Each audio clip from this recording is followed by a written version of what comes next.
Salam sejahtera para penjelajah misteri dan kearifan kuno di seluruh Nusantara.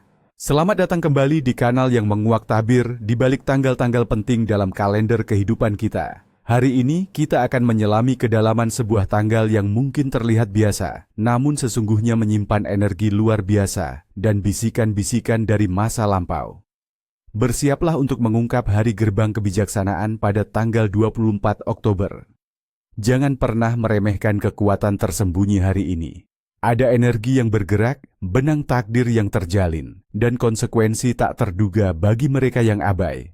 Ini adalah hari di mana gerbang antara dunia kita dan alam spiritual terasa lebih tipis. Hari yang menuntut kewaspadaan dan penghormatan terhadap tradisi yang telah diwariskan turun-temurun. Setiap tindakan, setiap ucapan, bahkan setiap pikiran Anda dapat bergema jauh melampaui batas yang kita kenal.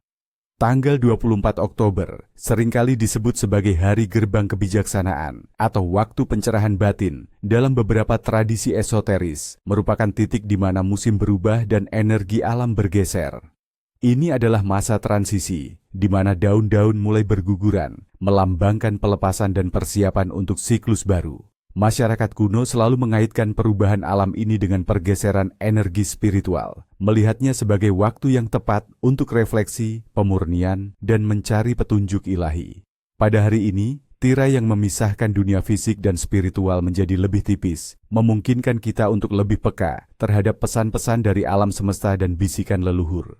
Dalam konteks keagamaan, 24 Oktober diperingati sebagai hari wafatnya Santo Antonius Maria Claret, seorang tokoh spiritual Katolik yang luar biasa. Beliau adalah seorang uskup agung, misionaris ulung, dan pendiri kongregasi misionaris Putra-Putra Hati Maria Tak Bernoda, yang lebih dikenal sebagai Claretian.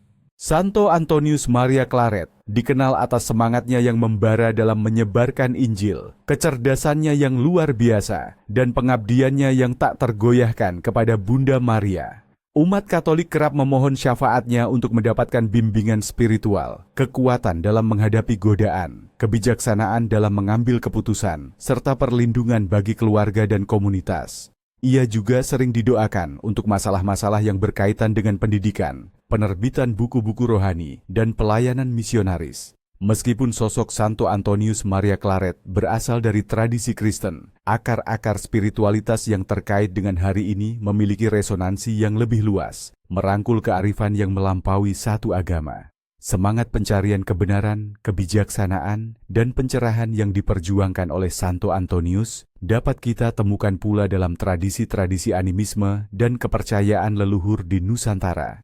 Di banyak budaya, masa transisi seperti ini adalah waktu ketika roh-roh lama dan penjaga alam diyakini lebih aktif, menuntut penghormatan dan persembahan agar tidak mengganggu keseimbangan.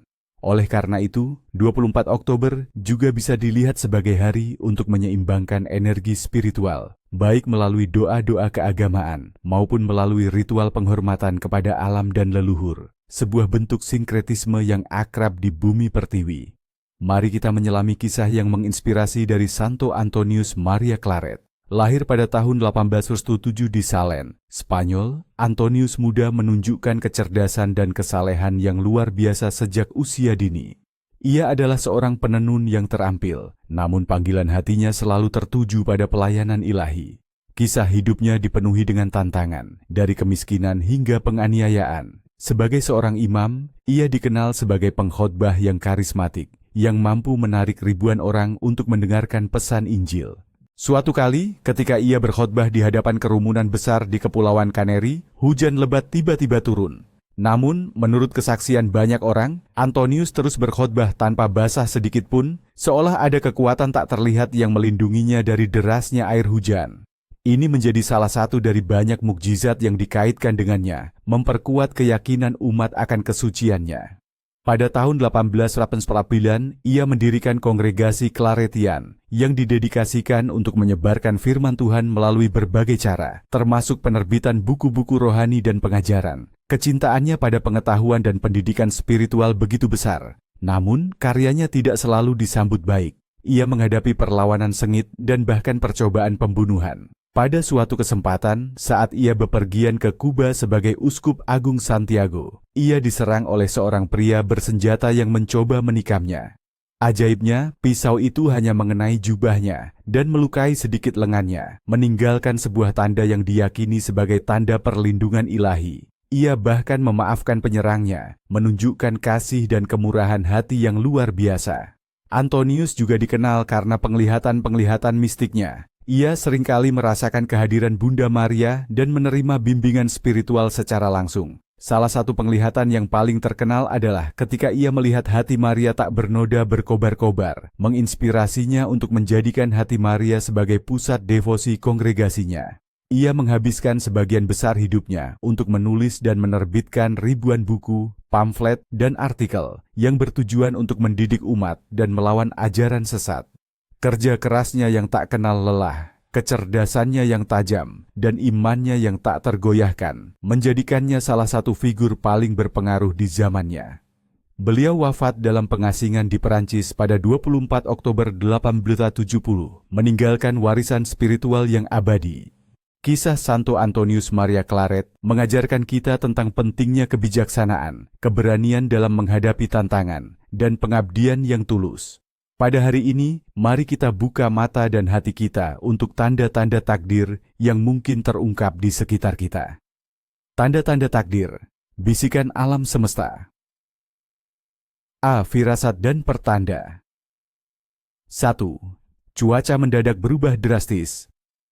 Jika pada 24 Oktober terjadi perubahan cuaca yang sangat tiba-tiba, dari cerah menjadi mendung pekat atau hujan badai yang tidak terduga, ini dipercaya sebagai pertanda perubahan besar dalam hidup Anda. Ini bisa berarti perubahan rezeki, pekerjaan, atau bahkan arah spiritual. Alam mencerminkan gejolak energi yang sedang terjadi. 2. Melihat burung gagak terbang. Berpasangan. Gagak sering dianggap pembawa pesan dari alam lain. Jika Anda melihat sepasang gagak terbang beriringan atau bertengger di dekat rumah Anda, ini adalah pertanda baik bagi hubungan asmara atau kemitraan bisnis, simbol kesetiaan dan persatuan yang akan membawa keberuntungan. 3. Hembusan angin, tiba-tiba di dalam rumah. Jika Anda merasakan hembusan angin dingin yang tiba-tiba di dalam ruangan tertutup tanpa alasan yang jelas, ini dipercaya sebagai kunjungan dari arwah leluhur atau entitas spiritual. Mereka mungkin membawa pesan atau sekadar ingin memberkati penghuni rumah. Penting untuk hening sejenak dan mendengarkan intuisi Anda. 4. Tanaman hias di rumah mekar. Tak semestinya. Jika tanaman hias yang biasanya sulit berbunga, tiba-tiba mekar pada 24 Oktober, ini adalah pertanda keberuntungan finansial akan datang. Rezeki yang tak terduga mungkin akan menghampiri Anda, atau proyek yang Anda kerjakan akan membuahkan hasil manis. 5. Suara binatang malam yang aneh di siang hari. Mendengar suara jangkrik atau burung hantu di siang bolong pada hari ini adalah pertanda bahwa Anda perlu lebih waspada terhadap lingkungan sekitar. Ada rahasia yang mungkin akan terungkap atau informasi penting yang perlu Anda perhatikan. 6. Menemukan koin lama atau benda antik. Jika Anda secara tak sengaja menemukan koin lama atau benda antik di hari ini, jangan anggap remeh. Ini adalah pertanda bahwa kebijaksanaan dari masa lalu akan membimbing Anda. Perhatikan pelajaran dari sejarah atau nasihat orang tua, karena di dalamnya terdapat kunci untuk masalah Anda saat ini. 7. Sarang laba-laba yang tiba-tiba muncul di sudut rumah. Laba-laba, dengan kemampuannya membangun jaring yang rumit, melambangkan kreativitas dan peluang. Jika Anda menemukan sarang laba-laba baru di sudut rumah yang jarang terjamah, ini adalah pertanda datangnya ide-ide segar atau kesempatan baru untuk meraih kesuksesan. B. Bisikan mimpi di malam 24 Oktober. Mimpi pada malam ini memiliki bobot spiritual yang lebih berat, seringkali membawa pesan langsung dari alam bawah sadar atau alam semesta. Melihat air mengalir jernih. Mimpi tentang air yang jernih dan mengalir melambangkan pembersihan dan pembaruan emosi. Ini berarti Anda akan menemukan kedamaian batin dan kejelasan pikiran setelah melewati masa sulit. Jika airnya keruh, ini peringatan untuk membersihkan diri dari pikiran dan energi negatif. Mimpi bertemu leluhur.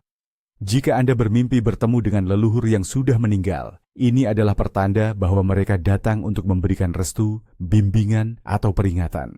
Dengarkan baik-baik apa yang mereka sampaikan, karena itu bisa menjadi petunjuk penting untuk masa depan Anda. Kadang, ini juga berarti Anda perlu melakukan ziarah atau mendoakan mereka. Melihat pohon berbuah lebat. Mimpi ini adalah simbol kelimpahan dan kesuksesan yang akan datang. Kerja keras Anda akan segera membuahkan hasil, baik dalam hal finansial, karir, atau hubungan. Ini juga bisa berarti Anda akan segera mendapatkan keturunan. Padibahat, mimpi terjebak di labirin atau jalan buntu.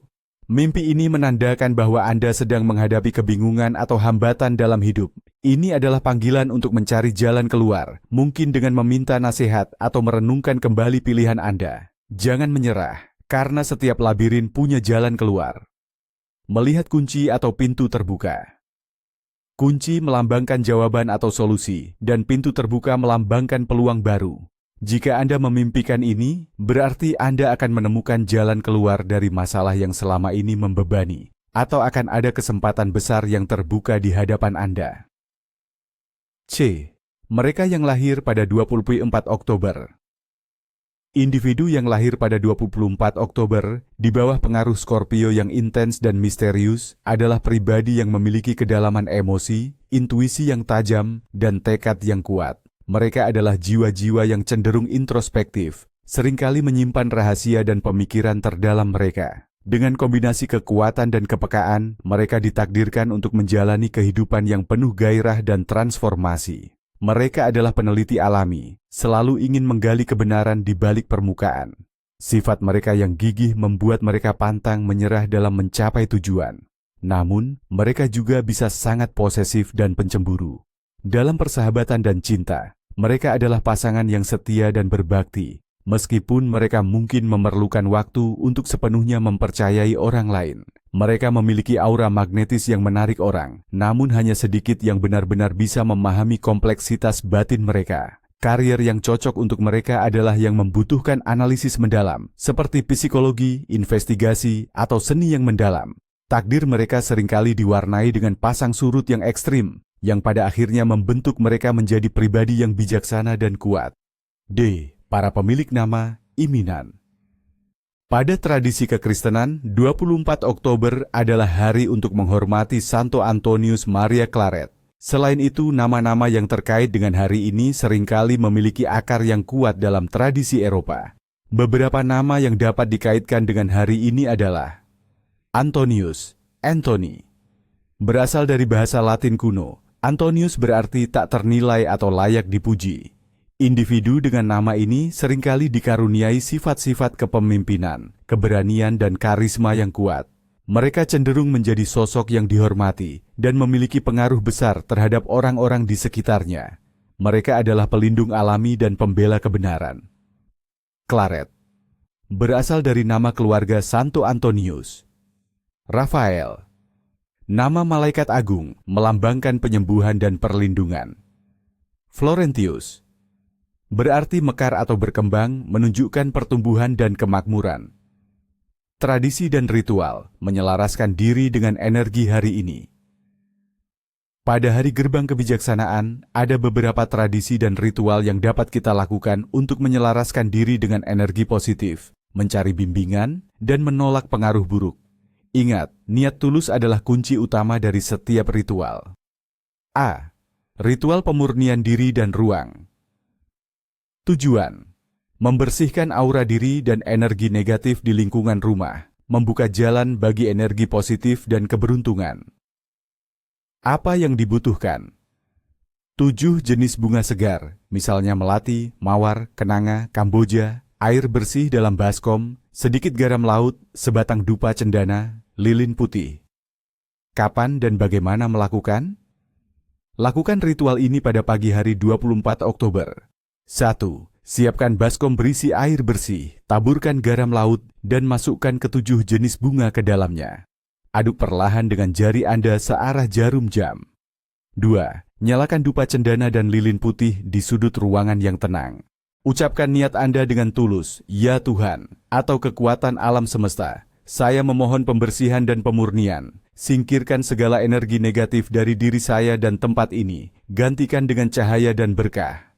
3. Basuh wajah, tangan, dan kaki Anda dengan air bunga ini sambil membayangkan semua kotoran dan energi negatif luruh. Jika memungkinkan, mandi dengan air bunga ini. 4. Setelah itu, ambil sisa air bunga, percikkan ke seluruh penjuru rumah, mulai dari pintu masuk utama hingga ke setiap sudut ruangan, sambil membisikkan doa perlindungan dan keberkahan. Apa yang dilakukan setelahnya?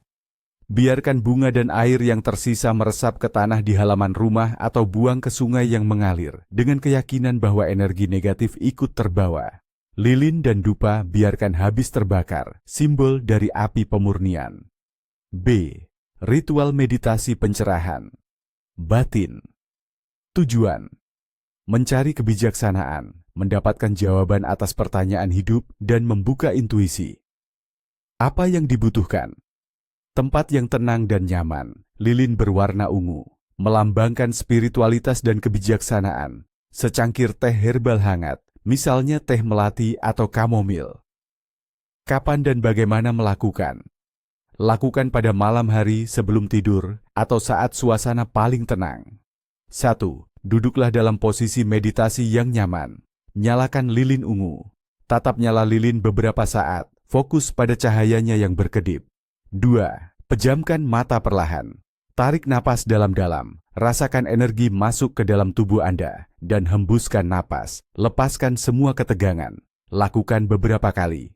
3. Dalam hati, ucapkan doa atau afirmasi seperti, saya membuka diri untuk menerima kebijaksanaan ilahi. Tunjukkanlah jalan yang benar. Berikanlah saya kejelasan dalam pikiran dan hati. 4. Biarkan pikiran Anda mengembara bebas, tetapi tetaplah fokus pada tujuan Anda mencari pencerahan. Mungkin Anda akan melihat gambaran, mendengar bisikan, atau merasakan intuisi yang kuat.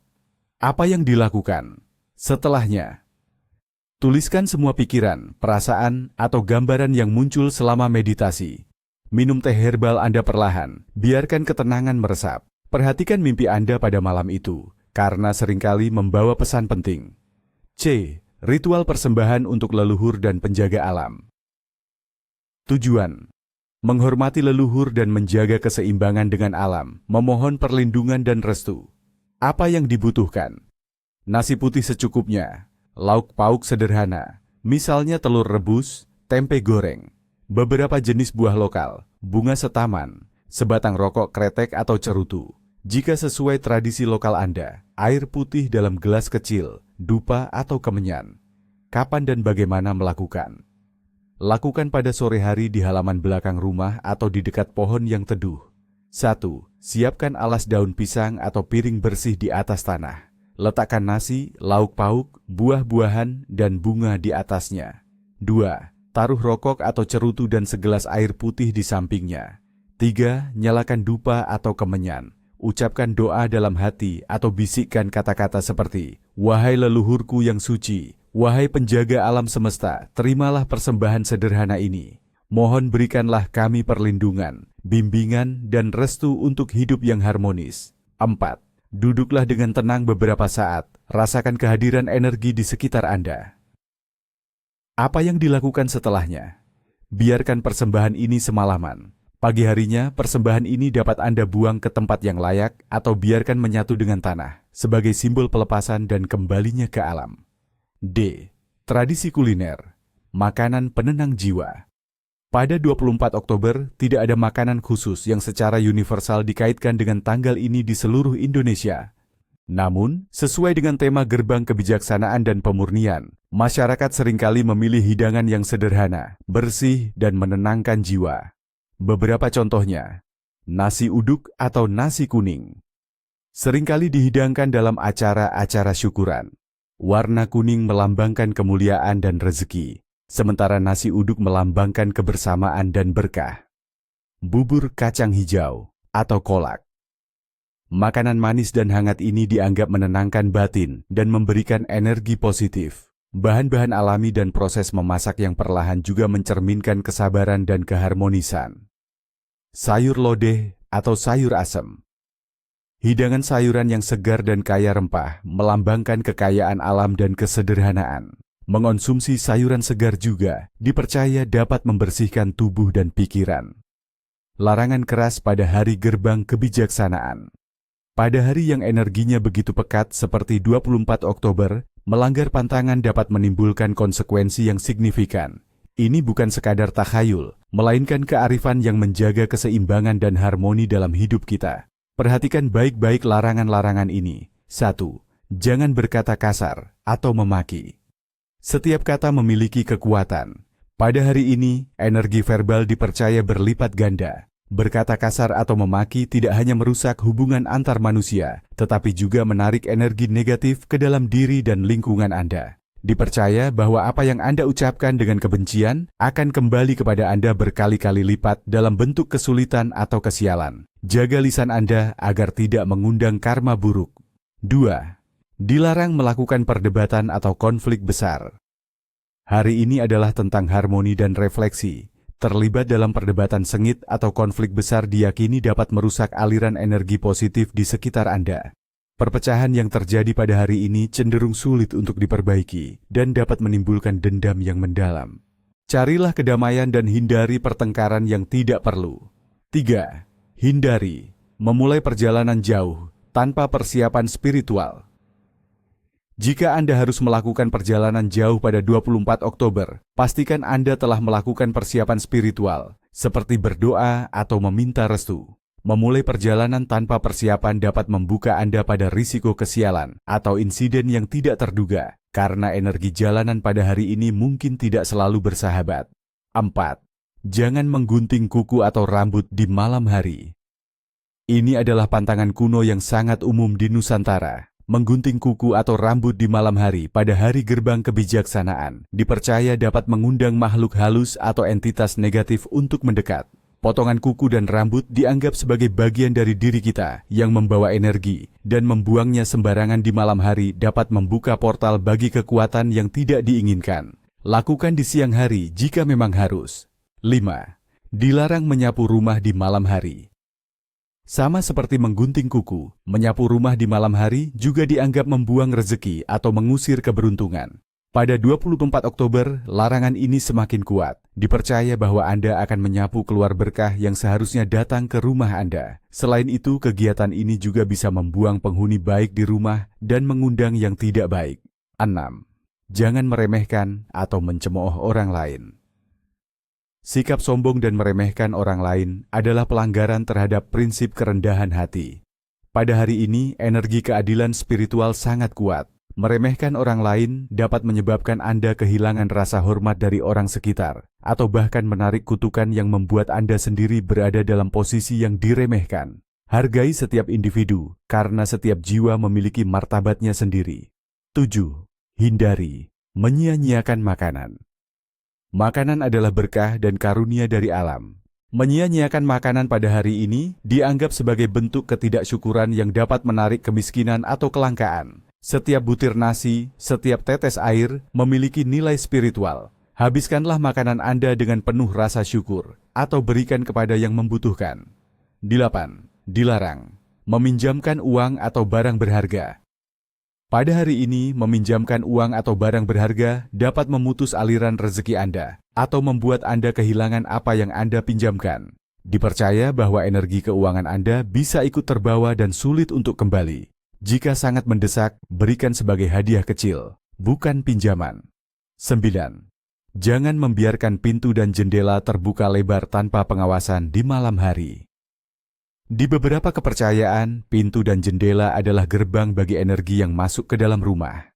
Membiarkannya terbuka lebar tanpa pengawasan di malam hari, pada hari yang tipis ini dipercaya dapat mengundang energi negatif atau makhluk halus untuk masuk, mengganggu ketenangan dan keamanan penghuni. Pastikan rumah terkunci rapat menjelang malam. 10. Hindari berpikir negatif atau mengeluh terlalu banyak. Pikiran adalah energi. Berpikir negatif atau mengeluh terus-menerus pada hari ini dapat menarik hal-hal buruk ke dalam hidup Anda. Energi yang Anda pancarkan akan menarik energi serupa.